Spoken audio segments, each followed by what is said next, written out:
नमस्कार दोस्तों, MS academy में आप लोगों का स्वागत है। हम आपको railway group D, NTPC, SSC, GD constable और एसएससी सीजीएल के वीडियो और मटेरियल्स प्रोवाइड कराते रहेंगे। जल्दी जल्दी हमारे चैनल को सब्सक्राइब करें, लाइक करें और शेयर करें। हमने पिछले लेक्चर में आपको कैलेंडर पार्ट 1 और पार्ट 2 बनाया है, वो आप लोग अच्छी तरह से देखिए कि हर एक एग्जाम में उसमें से कम 2 क्वेश्चन पूछे ही जाते हैं जो आपकी मेरिट में बहुत काम आएंगे, और उसमें हमने आपको संपूर्ण कैलेंडर पढ़ाया है। ठीक है, वो जल्दी जल्दी आप तैयार कर लीजिए। आज का हमारा टॉपिक है समांतर श्रेणी। तो समांतर श्रेणी में हम सबसे पहले वैदिक सूत्र देखेंगे। थोड़ा मैं उसको आपको एडवांस बता देता हूँ कि समांतर श्रेणी किसे कहते हैं। समांतर श्रेणी में 2 पदों के बीच जो भी श्रेणी है उसके हर 2 पदों के बीच का अंतर समान होता है। जैसे कि हम लिखते हैं 1, 3, 5, 7, तो ये क्या है? समांतर श्रेणी है। क्या है? समांतर श्रेणी है। तो इनके पदों के बीच का अंतर कैसे है? समान है। तो 3 - 1 2, 5 - 3 2, 7 - 5 2। तो अंतर कैसा मिल रहा है? समांतर। तो इस श्रेणी को क्या कहेंगे? समांतर श्रेणी। अगर यहाँ 5 की जगह 4 हो तो 3 - 1 2, 4 - 3 1, तो ये समांतर श्रेणी नहीं होगी। समांतर श्रेणी में पूरी श्रेणी में जो भी 2 पद हैं उनके बीच का अंतर कैसा होना चाहिए? समान होना चाहिए। तो उससे पहले थोड़े समांतर श्रेणी के हम थोड़े बेसिक सूत्र देख लेते हैं। चलो देखते हैं कि विषम संख्याओं का योग ज्ञात करने का सूत्र क्या है? n²। सबसे पहले विषम संख्या किसे कहते हैं?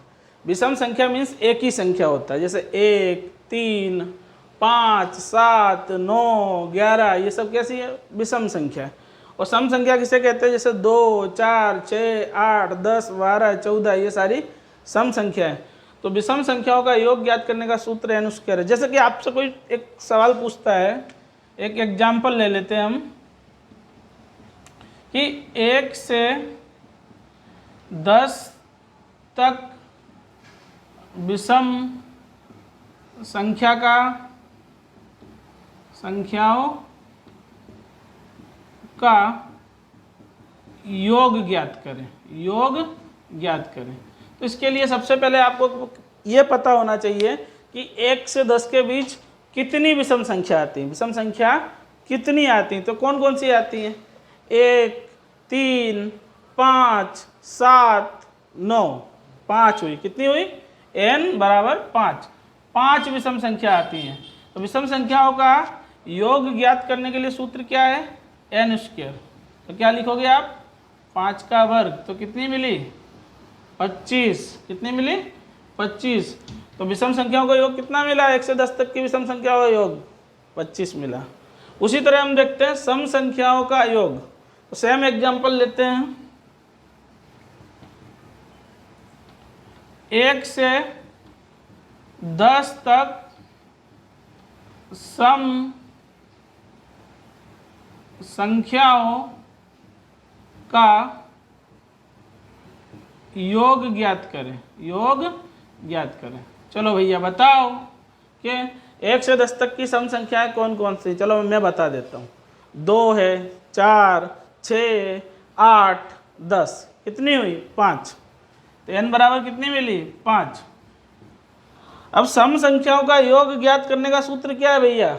n² plus n। n² plus n। तो n बराबर कितना है? 5। 5 का वर्ग प्लस 5। 5 का वर्ग कितना है? 25 प्लस 5, तो आपको मिल गया 30। सम संख्याओं का योग कितना मिल गया? 30। तो 2 सवाल आपने कर लिए। सूत्रों के हिसाब से आपको कोई भी संख्या दे सकता है, जरूरी नहीं 10 तक पूछे, 100 तक पूछे। तो कितनी होगी विषम संख्या? 50। तो क्या कर दोगे? 50 का वर्ग मतलब 2500। अगर इसमें सम संख्या पूछता है कि 100 तक की सम संख्याओं का योग कितना होगा, तो n बराबर कितना है? 50। 50 का वर्ग 2500। 2500 प्लस 50, तो 2550 मिल गया। बहुत सरल है। चलो अब दूसरे सूत्र देख लेते हैं। 1 से 10 तक की प्राकृतिक संख्याओं का योग पूछे। कोई भी हो सकती है, 1 से 10, 1 से 20, 1 से 100, कितना भी पूछ सकता है परीक्षा में। हम 10 तक के ही देखते हैं। एग्जाम्पल 1 से 10 तक प्राकृतिक संख्या का योग। ठीक है, तो 1 से 10 तक की प्राकृतिक संख्या का योग क्या है भैया? सूत्र है i equal to 1 to n i, मतलब 1 से 10, 1 से 10, n बराबर कितना मिल रहा है? 10। टोटल संख्या कितनी है? तो n बराबर 10 मिल गया। सूत्र में रख दो n बराबर 10, 10 प्लस 1 अपॉन 2, 10, 11 अपॉन 2, 2 से काट दो 5, 11 पचे 55, मिल गया आपको आंसर।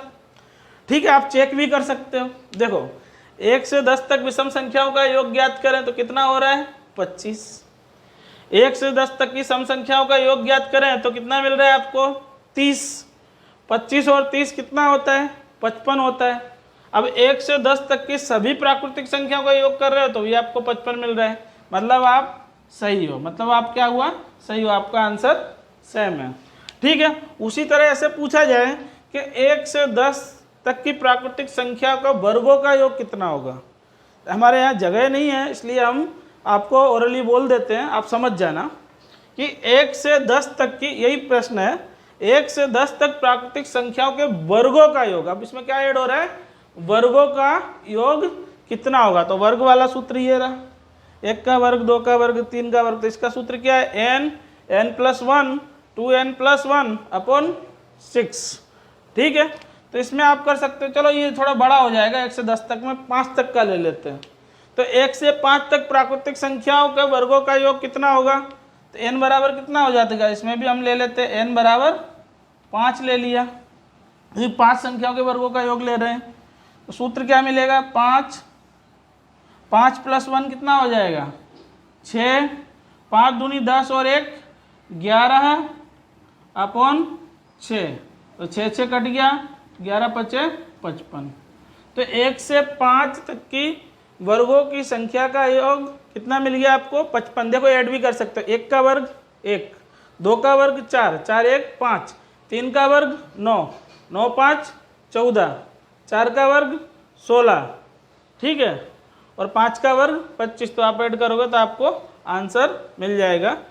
तो इसमें क्या, सॉरी 2n प्लस 1, 5 दूनी 10, 1 11 बराबर है, सही है। इसके बाद नेक्स्ट वाला है कि 1 से 3 तक की प्राकृतिक संख्याओं का घन का योग। 1 से 3 तक की प्राकृतिक संख्याओं का घन का योग। तो n बराबर क्या ले लेते हैं हम यहाँ? 3 ले लेते हैं। क्या ले लेते हैं? 3। तो n बराबर क्या हो गया? 3। 3 का वर्ग क्या होगा? 9, 3 1 4, 4 का वर्ग क्या होगा? 16 है, 4 का वर्ग 16 है, तो 4 से काटेंगे, 4 चौक 16, तो 9 चौक कितना हो जाएगा? 36। 1 से लेकर 3 तक के घन के योग, 1 से लेकर 3 तक की घन का योग कितना मिलेगा हमें? 36 मिलेगा। तो इस टाइप का कोई भी सवाल आपसे पूछा जाए, विषम संख्याओं का योग, सम संख्याओं का योग, n प्राकृतिक संख्याओं का योग, प्राकृतिक संख्याओं का वर्गों का योग, प्राकृतिक संख्याओं का घन का योग, तो आप ये सूत्रों से इजीली उनको सोल्व कर पाएंगे। चलो उसके बाद हम समांतर श्रेणी का कुछ महत्व के सूत्र देखते हैं जो रियल हैं।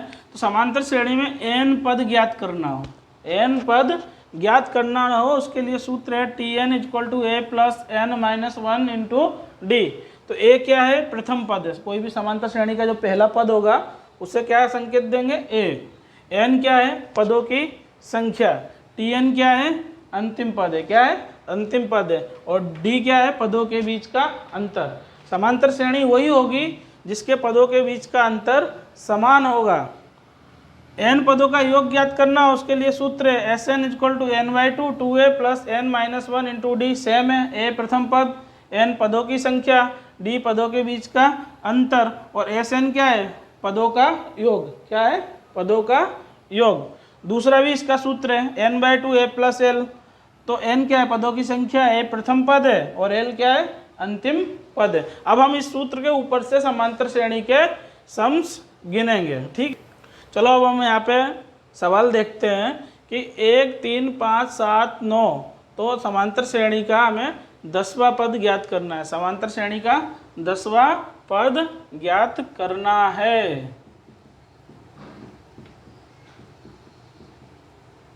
समांतर श्रेणी का 10वां पद, ठीक है। तो सूत्र क्या है भैया, आप लोगों को पता है, t n equal to a plus n minus one into d, ये सूत्र है। T n equal to a plus n minus one into d. तो टी एन क्या है, अंतिम पद। अंतिम पद क्या है, 10वां पद है, तो क्या हो गया T10। ए क्या है, प्रथम पद। कितने पद हैं, 10, पदों की संख्या कितनी है, 10। अब डी ज्ञात कर लेते हैं। डी मतलब क्या हुआ, दूसरे पद में से पहला पद A2 माइनस A1। ये A1 मतलब पहला पद, A2 दूसरा पद, A3 तीसरा पद। A2 क्या है, 3 माइनस 1, तो डी कितना मिला, 2। एन बराबर कितना है, 10 है। ठीक है, तो देख लेते क्या मिलता है आंसर। तो T10 इजक्वल टू 1 प्लस कितना मिलेगा, 10 में से 1 जाएगा, 9, 9 दूनी 18, तो कितना मिला, 19 मिला। कितना मिला, 10 पदों का योग कितना मिला, 19 मिला। सॉरी, योग नहीं है, 10वां पद क्या मिलेगा, 19 मिलेगा। 10वां पद क्या मिलेगा, 19 मिलेगा। आप चेक भी कर सकते हो, ठीक है, क्योंकि 5 पद तो 9 पे हो गए। 10वां पद क्या मिल रहा है, 19 मिल रहा है। समांतर श्रेणी 1 3 5 7 9 का 10वां पद ज्ञात करो, तो 10वां पद हमें मिल गया 19। चलो दूसरा सवाल देखते हैं कि समांतर श्रेणी दी है 1 5 9 13 और लास्ट पद कितना है, 41 है। तो पदों की संख्या ज्ञात करना, मतलब क्या ज्ञात करना है, एन ज्ञात करना है। तो ए बराबर क्या हुआ, प्रथम पद कितना है, ए बराबर 1। डी बराबर क्या है, A2 माइनस A1, दूसरे पद में से पहला पद माइनस करने का, तो 5 माइनस 1 कितना मिला, 4 मिला। Tn कितना दिया है, 41 दिया है, कि लास्ट पद तो दे दिया, अंतिम पद कितना दिया, 41। ज्ञात क्या करना है भैया, n। सबसे पहले ये पता होना चाहिए कि क्या दिया गया है और क्या ज्ञात करना है। पहला पद दे दिया है, पदों के बीच का अंतर दे दिया है, अंतिम पद भी दे दिया है कि अंतिम पद 41 है। ज्ञात क्या करना है, पदों की संख्या n ज्ञात करना है। चलो लिखते हैं सूत्र, Tn equal to a plus n minus 1 into d. तो Tn कितना दे दिया भैया, 41। ए कितना है, 1। n कितना है, ज्ञात करना है। डी कितना है, 4। तो 41, ये 1 इधर आ जाएगा तो -1 हो गया, 4 का n के साथ गुणा करोगे, 4n माइनस 4 मिला। तो ठीक है, जगह कम है तो हम साइड में कर लेते हैं। तो ये कितना मिल गया, 40 मिल गया। कितना मिल गया, 40 मिल गया। ठीक है, तो 40 बराबर 4n माइनस 4, तो 4 इधर आ जाएगा तो कितना हो जाएगा, 44 हो जाएगा। तो 4n बराबर 44 हो गया। कितना हो गया, 4n बराबर 44। तो n बराबर क्या मिलेगा, 44/4 मिल गया। तो काटोगे तो कितना मिलेगा, 11। तो पदों की संख्या कितनी मिली, 11। कितनी मिली पदों की संख्या, 11। 11वां पद क्या होगा, 41 होगा। 11वां पद क्या मिलेगा, 41 मिलेगा। तो इस तरह आपको देखो, इसमें क्या होगा, या तो आपको पदों की संख्या ज्ञात करने को देगा, या तो आपको कोई पद ज्ञात करने को देगा, या तो आपको क्या देगा। ठीक है, दूसरा एक सवाल आता है जिसमें आपको पदों के बीच का अंतर ज्ञात करने को देगा, वो सम्स भी हम आपको कराएंगे। देखो बहुत ईजी, एक ही सूत्र है, खाली आपको देखना क्या क्या दिया हुआ है और क्या ज्ञात करना है। देखो इसमें क्या स्पष्ट बता दिया था कि 10वां पद ज्ञात करो। पद मतलब अंतिम पद ज्ञात करना है, तो क्या मिला, Tn ज्ञात करना, तो T10 हमने ज्ञात कर लिया, 19 मिला। इसमें क्या बताया, पदों की संख्या ज्ञात करना है, मतलब क्या करना है, n ज्ञात करना है। ये पद भी दे दिया, अंतिम पद क्या दिया है, 41 दे दिया है। तो पदों की संख्या में क्या मिली, 11 मिली। क्या मिली, 11 मिली। ठीक है, चलो हम दूसरा सवाल देखते हैं। चलो नेक्स्ट सवाल देखते हैं कि किसी समांतर श्रेणी में 17वां पद 200 है और 7वां पद 100 है, तो पदों के बीच का अंतर ज्ञात करो अथवा समांतर श्रेणी ज्ञात करो। बहुत कुछ पूछ सकता है इसमें, ज़्यादातर पूछेगा। देखो आप लोग शॉर्ट एग्जाम देते हो, सब कॉम्पिटेटिव एग्जाम होती है तो आपको शॉर्ट क्वेश्चन ज़्यादा पूछते हैं। ठीक है, तो चलो देख लेते हैं। आपको देखो ऐसे डायरेक्ट ऐसे ही पूछ सकता है और ऐसे वर्ड्स में भी पूछ सकता है। किसी समांतर श्रेणी में 17वां पद 200 और 7वां पद 100 हो तो उन पदों के बीच का उसमें समांतर श्रेणी में पदों के बीच का अंतर ज्ञात करो। तो कुछ भी नहीं है दोस्तों, एक छोटा सा सिंपल सूत्र है, D equal to t m minus t n upon m minus n. तो टी एम बराबर कितना हुआ 17, टी 17 तो कितना मिल रहा है आपको 200, टी एन टी 7 कितना मिल रहा है आपको 100। तो m बराबर 17 हो गया, n बराबर 7 हो गया। तो 200 माइनस 100, 17 माइनस 7, तो 200 माइनस 100 कितना मिला आपको 100, 17 माइनस 7 कितना मिला आपको 10। तो पदों के बीच का अंतर आपको क्या मिलेगा, d बराबर 10। देखो मित्रों कितना इजी है? बहुत इजी सवाल है, लेकिन आपको क्या देखने में ऐसा लग जाता है बोलिए अब समांतर श्रेणी इसमें कौन सा सूत्र लगेगा, पता नहीं क्या क्या होगा, ठीक है। लेकिन उसके लिए एक सिंपल सा सूत्र है कि t m minus t n upon m minus n. तो टी एम बराबर क्या है T17, T17वां पद क्या है 200, टी से एन बराबर T7, 7वां पद क्या है 100, एम बराबर कितना हुआ 17, एन बराबर कितना हुआ 7। तो टी एम कितना है 200, टी एन कितना है 100, एम कितना है 17, एन कितना है 7। तो 200 माइनस 100 अपॉन 17 माइनस 7, तो 200 में से 100 गया 100 मिला, 17 में से 7 गया 10 मिला, 0 से 0 कैंसिल, आपको एन डी बराबर क्या मिल गया 10 मिल गया। तो इस टाइप के बहुत सारे क्वेश्चंस आपकी competitive exam, railway, group D, NTPC में पूछे जाते हैं, बहुत ईजी है। आप थोड़ा भी ध्यान दे दो, इधर उधर ध्यान मत दो, यहाँ ध्यान दो, जिससे आपको जल्दी समझ में पड़ेगा, ठीक है